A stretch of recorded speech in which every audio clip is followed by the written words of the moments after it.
Property-centric prospecting. It is one of the most important aspects. And what this is all about, and let's have a look at it here, if we said this is the farm area or the development area that you're actually focused in on, this could be a river or something along those lines. So let's say that is your marketing area, your core area, your farm area, your business development area. I really don't mind what you actually call it. And this is typically done in a geographic kind of a mode.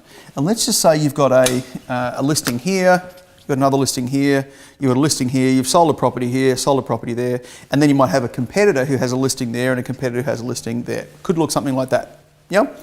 And what we want to do is say, all right, how do we utilize each of these particular properties as like a pebble in the pond to have this really neat ripple effect? Now, I'm suggesting you're probably doing just listed or just sold kind of cards.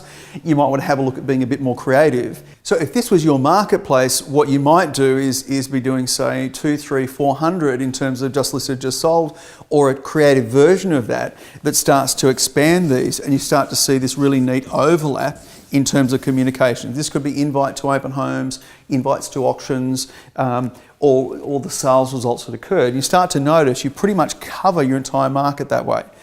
Specifically with Property Centric, this is an active process where you're focused on meeting people that you don't know yet, and therefore starting to bring in, increasing your profile, and importantly, identifying opportunities to build your database and find potential pipeline sellers. So what this is based on this particular diagram, you've got all these different people in different areas of your marketplace. So you're going to actually focus on a street that you've got a listing on at the moment, and you're going to do some personal introductions. Now, there are 3 times to do these introductions.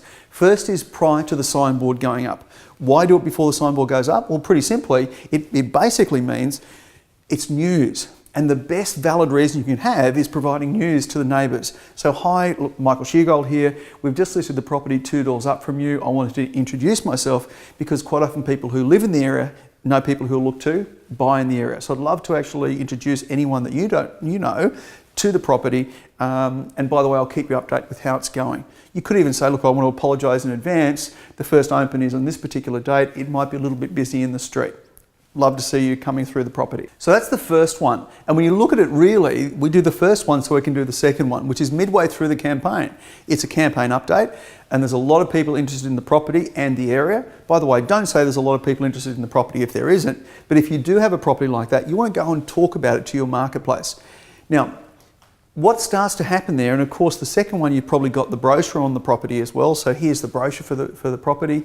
By the way, it would be great to invite them to the auction, or great to invite them to the open if they haven't seen the property as yet.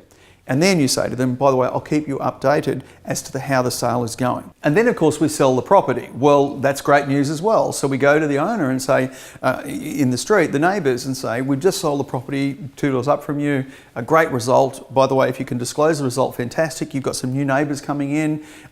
Once again, if you can disclose that, a little bit about their family.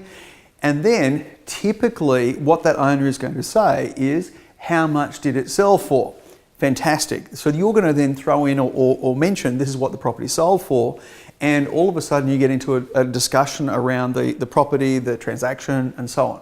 And then you ask the question, interesting enough, there were a couple of buyers who were unsuccessful in securing that particular property, but they've asked me to see if anyone else is thinking of making a move. Just wondering, have you had any thoughts of selling? Now I want to really stress with this, the reason you do 1 and 2 is to get to 3. You've had these 2 touch points up front where you didn't ask, are you thinking of selling? And now you're actually at the third one, you say, by the way, I've had some buyers ask me to check in and see if any neighbours are thinking of making a move, just wondering, have you had any thoughts of selling? And all of a sudden you get into this great conversation around it. Now it might be no, is there anything that would prompt you to change that? Anything that would cause you to think about selling in the future? And they might turn and say, well, what would cause me to think about that is if this property came on the market, if that happened, if this happened. Great. You start to get some parameters around what it could look like. But I want to really stress to you, you do 1 and 2 to get to 3. You know what the average agent does? They don't do any, or at best they do 1. But it's the power of doing the 3 of them that builds the momentum. This is property centric. This is making sure that you leverage. I am fascinated, the word is fascinated, how often I see a listing sold, and then within 3 months, another property sells or comes on the market in that particular street, And unfortunately, it's got a different signboard attached to it. How could that possibly be if the agent has worked that opportunity? Now, the only time I recommend don't do property centric if you've listed a property way out of your marketplace that you really don't want to be known for.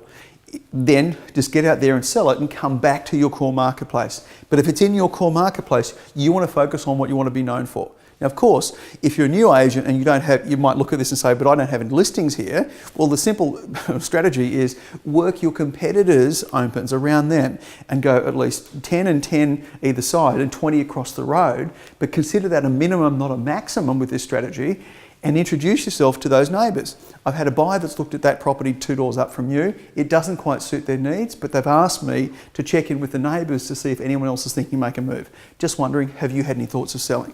And all of a sudden we can build some healthy momentum to make that happen.